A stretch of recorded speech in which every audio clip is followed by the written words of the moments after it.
Hello and welcome back to Card Spotlight. This episode I'm going to be covering Battle Rager, a card that doesn't really see any play at all across Faeria. I think the last time I saw this card was when I played against Noah last year in a best of 23, and he used this list exactly. It's a burn deck that uses Battle Ranger and power-ups to force your opponent to clear it on board, and then they take an enormous amount of damage. The only issue with this deck is it's very vulnerable to removal, like Last Nightmare, Transform effects, Frogify, Mirror Phantasm, and if you don't have a power-up, it only has 3 life.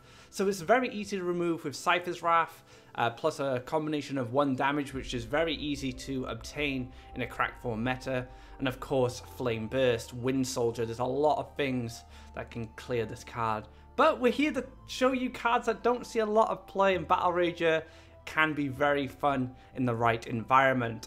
So let's get into some matches and see how this deck performs. Alright, into our first match, we're going against Muspelheim.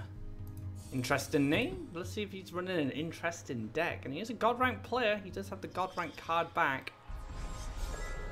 So I'm hoping he's trying some jank too. That would be good. And a lake, that's not a good start for us. We always want to see a mountain. If we see a mountain, we're going to be pretty happy. But lakes and deserts just create maximum sadness. Now, one thing I'm going to say to you guys straight up is I cannot promise you a win. It's just something I can't promise with this deck.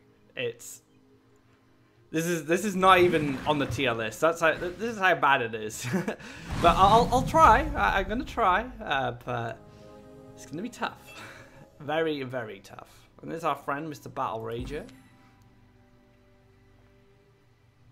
I think the saddest thing about Battle Rager is...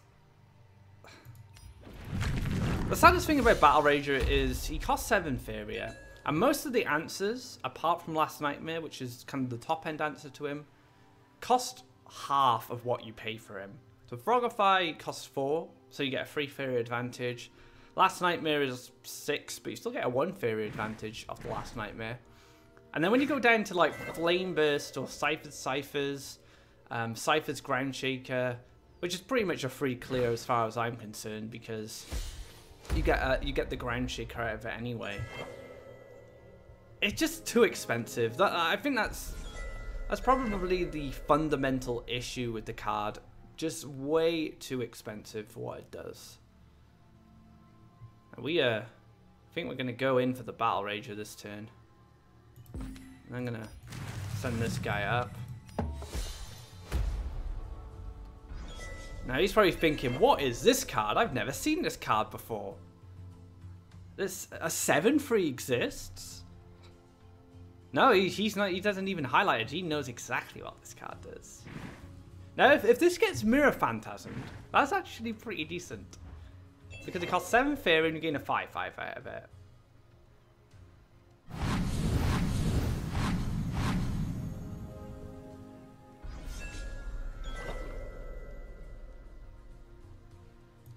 Alright, so we're getting somewhere.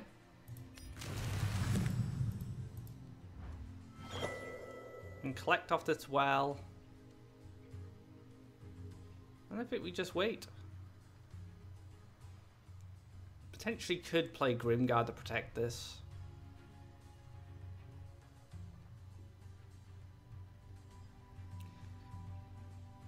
Yeah, well, we'll move down and then we'll play the Grimguard. The Prophet of the Tides could clear this quite easily with another Prophet. And that's such a good trade-off. That's an insane trade-off. If this Battle Rager kills the Warrior, I'll take it. You know, it's 4 damage. I may be able to win from there. I wanted to kill a Colossus. That's the ideal. The ideal time. Let's see if he Frogifies my Brute. Probably just Auroras, to be honest. Oh, we can deal 6 damage to our friend here with a cheeky teleport. Seems good. We can do 7 damage. I'll take the 7. Beggars cannot be choosers.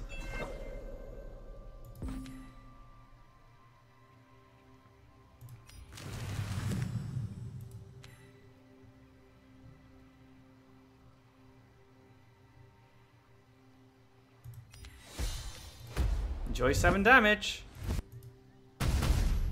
Oh, that was so satisfying.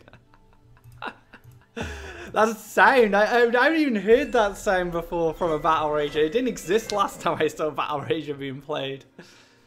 Oh, that was good. I think that was worth it. If I lose from here, I'm fine. I gotta kill a Colossus with a Battle Rager. That's no respect to my Battle Rager at all. Oh man, that was incredible.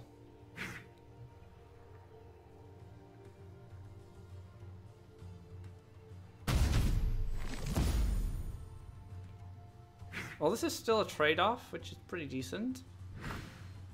No, it's not. It was a trade-off, but then the Phantasm came down.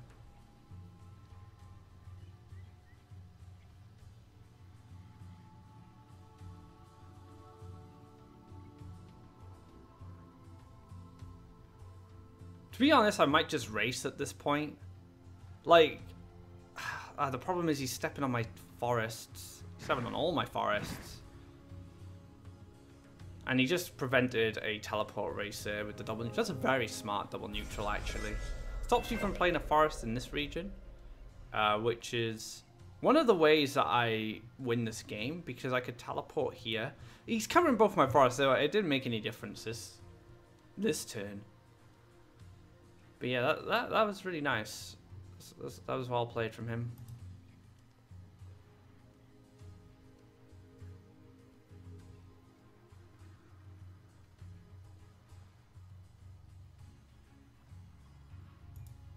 So we're just going to go +1 into Grand Shaker. Now if this dies in combat, I can go for the triple Flame Burst finish.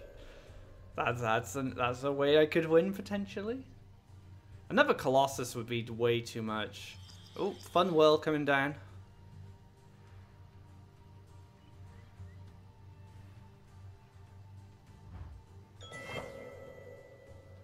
Frogify. I'm not sure if that was off the spell wheel, but if it was, that's very sad.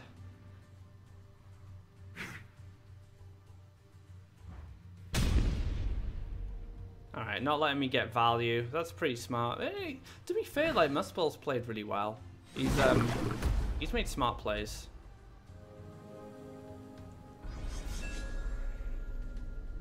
There's a Flame Burst.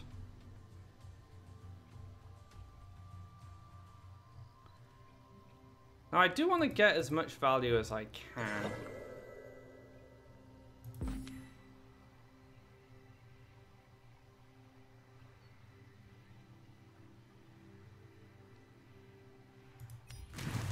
When it comes to this Grimguard. Now, I don't really see how I win from here. It's going to be tough. But maybe, just maybe, I can win through Flame... No, I don't think I can even win through Flame Burst. That Frogify was a bit too much. Like, if I didn't lose my Grand Shaker, I may have been in a better position. But you could just transform this, and there's just no way I win from that point.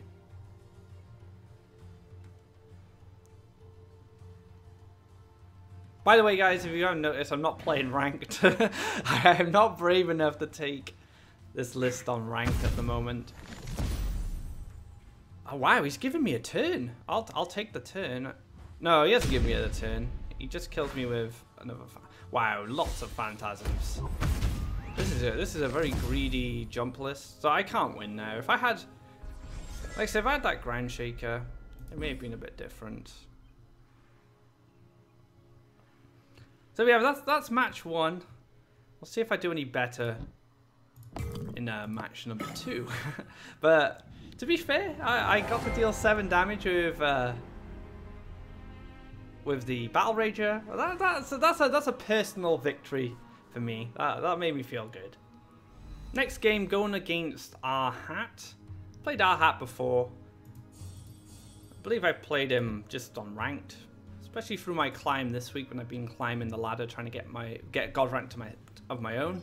I just want to say something about casual mode. So I'm playing casual mode now, but as you notice, I went up against a blue jump player, like a blue jump player that pretty much had everything. Now, casual mode doesn't have an elo setting.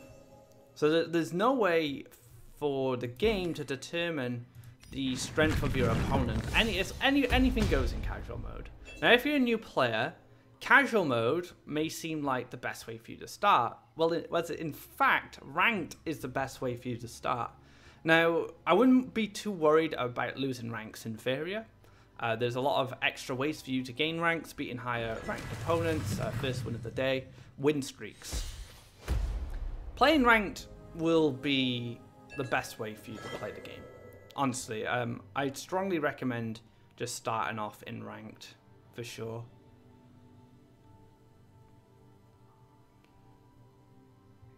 So making a forest here is really dangerous. But I do need a forest. To be honest, everything's pretty dangerous because he can just have Horsemaster. Teleport's the easiest thing to dodge, but Horsemaster's pretty much impossible. Unless I do this.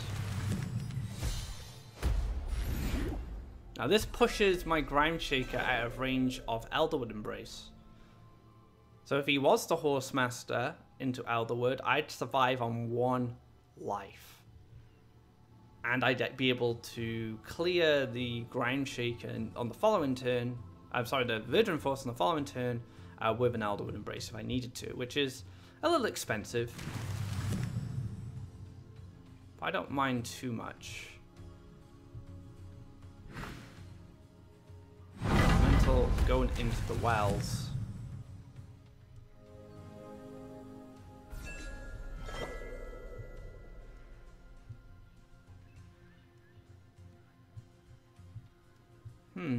Now I want to collect, but I'm feeling that I want to challenge this and try and get some burn damage off this card with stuff like my Brute. And I don't necessarily want to play anything next turn. This turn, sorry, because I want to potentially be able to Elderwood Embrace, teleport, and clear. I'd like to have played Battle Rager this turn, but I didn't have the Faeria. Unless, well, +1 didn't even make a difference in this situation. So now if he doesn't move to collect, I get to clear on this. Nice, okay. It's very good for me.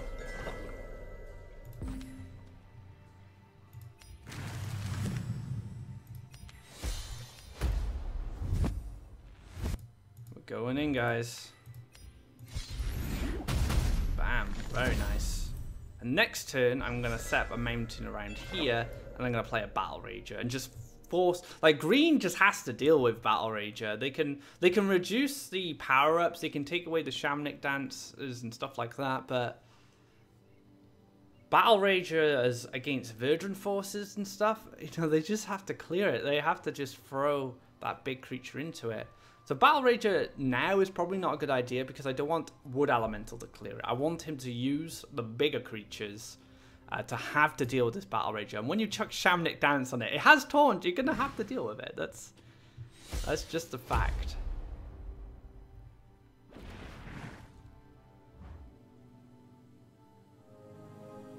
So I have to respect teleport myself. I have 10 Faeria. Part of me wants to set up a Brute here. But if this teleports across and gets a power-up, I have no way to punish this. Battle Rager feels like the right play. So we're actually gonna build land here and play a Battle Rager. So if he does want, he can trade off cleanly in this situation with a teleport. Maybe play a Wood Elemental to soak my Battle Rager. But then if I draw a power up, that Battle Rager just sticks to the board for another turn. And then, again, it has to be dealt with or answered. Now, alternatively, you can teleport the Wood Elemental over and clear with the Wood Elemental. Just have that clean. But that protects my Ground Shaker. It's a big investment, guys. It's a little... I'm essentially paying 7 Faeria to protect this. But I have double collection, it is a 7/7. I feel like it's worthwhile, and I do a bit of burn damage if this does get cleared.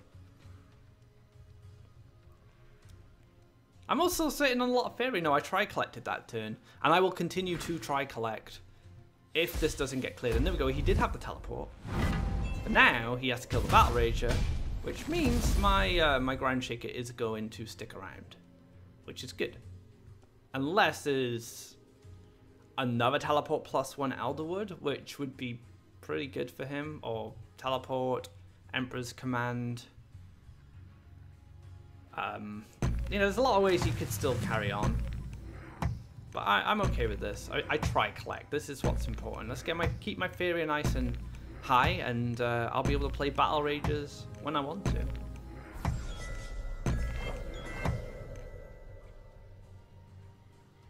I can take a draw this turn. I'm set up pretty nicely. That's all I like to see. I like this card. This card is good. Alright, Battle Rage number 2.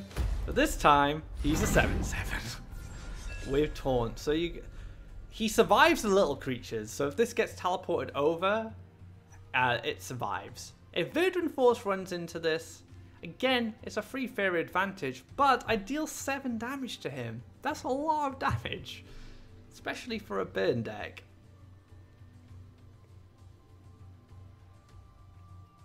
I have 2 Verdant Force power creatures on this side.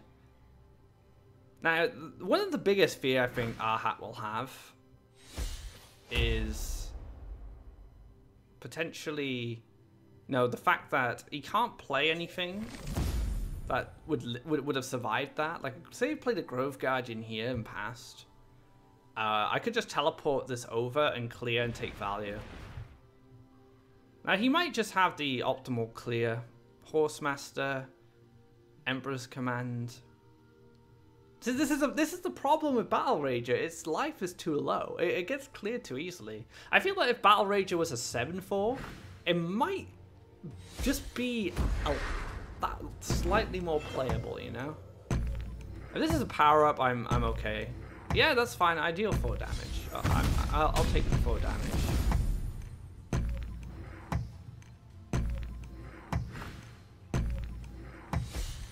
Marine Golem.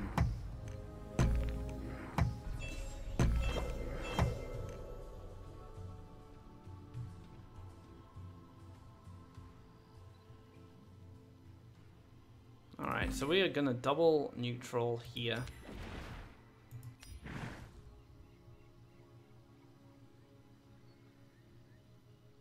And then we are going to play Brute or Grimguard.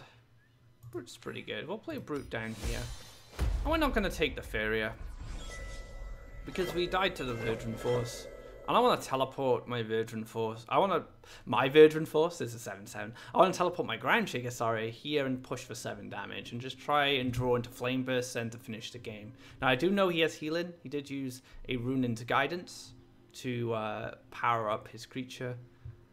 How many Rune into Guidance he runs? Who knows? But I'll take my best out, which is trying to win as soon as possible.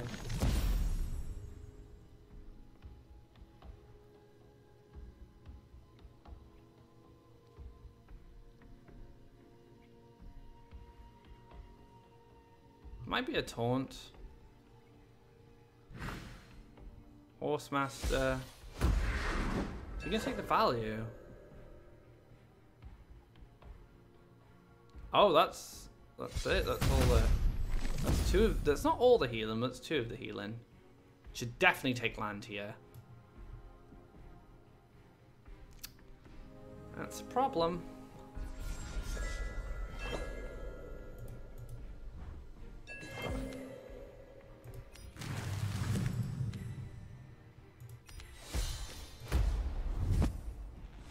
Because now I'm just gonna push face damage and just try and win, like in the next 2-3 turns. So the Battle Rager didn't have a massive impact in this matchup, which I kind of hoped it would. Because of things like Voice of Truth, because of mobility cards like Horsemaster and Grove Caller, it's just such an easy card to play around. And even in that last match where my opponent didn't respect Battle Rager at all, and I got that 7 damage off, it was blue jump. You know, it's a tier 1 deck. It's gonna be able to overcome a bit of 7 damage pretty easily. This is this is why this card doesn't see play, or there hasn't been a deck for it yet. Now perhaps in the future, when more cards come out, we'll see something, but I'm not optimistic, if I'm totally honest. Cypher's Wrath would be very nice. Elderwood Embrace is pretty good, but I probably should defend against. I don't know. Protecting this is probably worthwhile. I still died to the second hit of the Grove Guardian, so I'm not sure if it's completely worth it.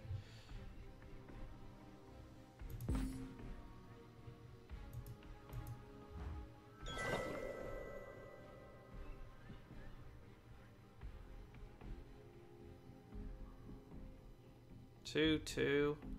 That's 4 damage from the Grimguard and the Brute. And then I can just keep drawing until I find... Yeah, I guess I can just keep drawing at that point. I just gotta hope there's no more healing. We've seen two guidance. I would be very surprised if there was more healing.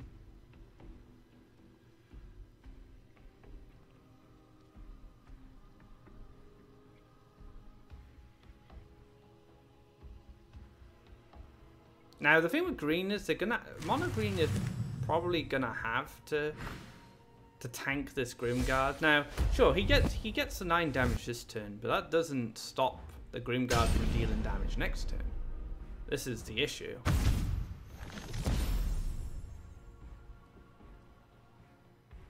I'm actually on lethal with Groundshaker right now.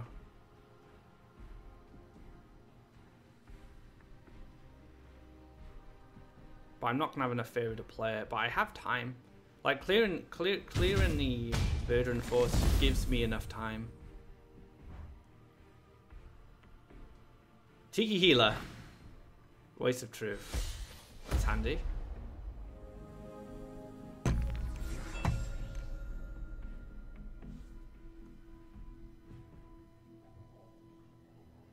So my best out in this situation is just Elderwood Embrace, move across, hit this, and then just say, okay, now you have to do something about this Grimguard, which is going to kill you. And that, it looks like a win for Battle Rager. This is one of the matchups it can win, I guess. But still, it was a bit of a slog. It didn't really pan out the way I wanted it to. I didn't really get to play the game. See, you don't get to play Battle Rager's game. You just kind of hope that it does something. And that's if he doesn't have healing. You just heal now, and all my efforts are put to waste. But no, we have a win! Battle Rager takes the victory against Mono Green. Well played to Arhat. I guess he didn't expect the Rages. He dealt with them really well. I will say that. But yeah, good games. That wraps up this episode of Card Spotlight. I hope you guys enjoyed it, and you could give this deck a go. Give it a go in casual at least, but I wouldn't recommend it in ranked. Like I said, it is a bit lackluster because Battle Rager just isn't a good card, but it can be fun in the right situations. If you enjoyed this video, give it a thumbs up and give us a subscribe to keep up to date with all that content that comes out on this channel. And of course, if you haven't already, check out Faeria.com/the-hub for all the latest guides, articles, and decks from myself and the community. So until next time, guys, take care and have a great day.